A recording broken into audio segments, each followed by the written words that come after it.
51 countries established the United Nations at the end of the Second World War. There are now 193 member states of the United Nations and 3 times more people in the world than in 1945.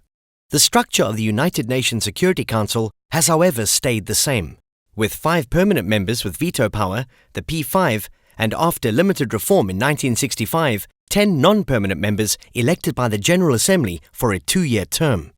The 21st century world is hot, flat and crowded, and needs a reformed council. Elect the Council intends to consult and formulate a set of specific proposals for reform of the Security Council. We then intend to build a global partnership of civil society organizations to encourage action by 2/3 of the members of the UN General Assembly, including the 5 permanent members of the Security Council. There will never be a perfect moment for such an ambitious undertaking. Reform of the Security Council has been attempted for several decades without success, due to the competitive nature of global politics. Not all countries may want to shoulder the burden of contributing to global peace and security issues. Minimum criteria will have to be established and balanced with a desire by some smaller countries to stand for election to the Council. Competition in the various regions between leading countries paralyzes reform efforts. Looking ahead, some regions may wish to re-elect a country to continue to serve on the Council. Other regions may desire a system of rotation, and yet others may opt for an open-ended, competitive process.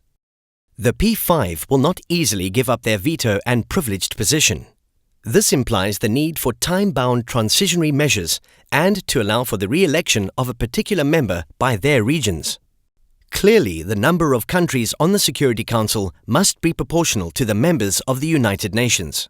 Second, Council members need to be elected by the same 5 regional groups that currently elect the 10 non-permanent members on the Security Council. Third, the size of the Council needs to increase to around 24 members. Finally, a system of 2 tiers of seats needs to be investigated, possibly of 3- and 5-year durations. Please help us to take Elect the Council forward. Download the latest concept note at www.electthecouncil.org. Connect with us on Facebook and send comments and suggestions.